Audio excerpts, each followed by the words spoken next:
माझ्या विद्यार्थी मित्रमैत्रिणींनो, बंधारे येथील शाळेतील माझे शिक्षण पूर्ण झाल्यानंतर मी वनवासी विद्यालयात प्रवेश घेतला. वनवासी विद्यालयाच्या बद्दल माझ्या मागच्या मैत्रिणींकडून आणि माझ्या दीदीकडून मी खूप ऐकलं होतं. जसं ऐकलं होतं तसंच मला पाहायला मिळालं. सगळ्या तासिका वेळच्या वेळी झाल्या.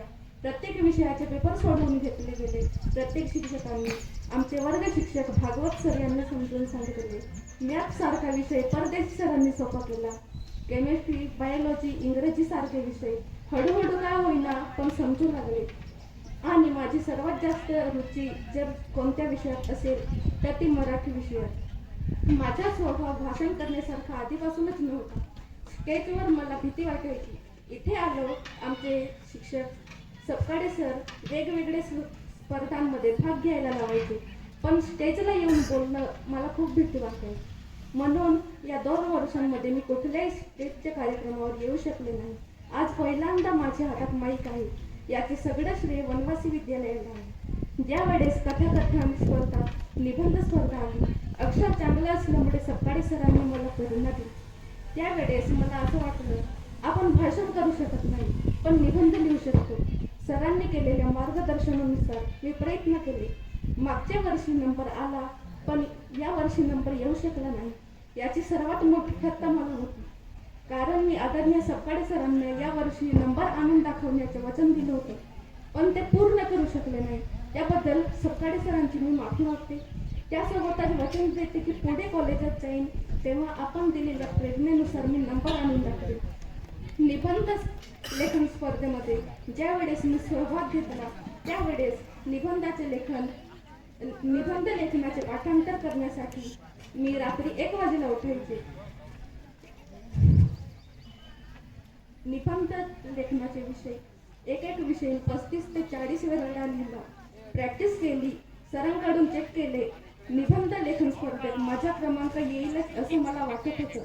माझे प्रयत्न पण तसेच होते, पण दुर्दैवाने मी ज्या वेळेस निबंध स्पर्धेला बसले त्यावेळेस पाहिजे तसा निबंध लिहिता आला नाही. ऐनवेळी माझा पेन बदलला होता. व्हायचं ते झालं, नंबर येऊ शकला नाही. दरवर्षी 3 नंबर असायचे. यावर्षी फक्त 2 विजेते नंबर काढण्यात आले होते. कदाचित यामुळे स्पर्धा थोडी कठीण झाली. प्रवासभर सुरवाणीपासून ज्या वेळेस निघालो त्यावेळेस अश्रू थांबायचे नाव घेत नव्हते, कारण केलेले प्रयत्न सगळे वाया गेले होते. नंबर आलेला नव्हता सुरवाणीला आणि नंतरही सर मला धीर देत होते. सर सांगत होते की बेटा, केलेले प्रयत्न अद्यापही वाया गेलेले नाही, तुला पुढील आयुष्यासाठी उपयोगात पडतील.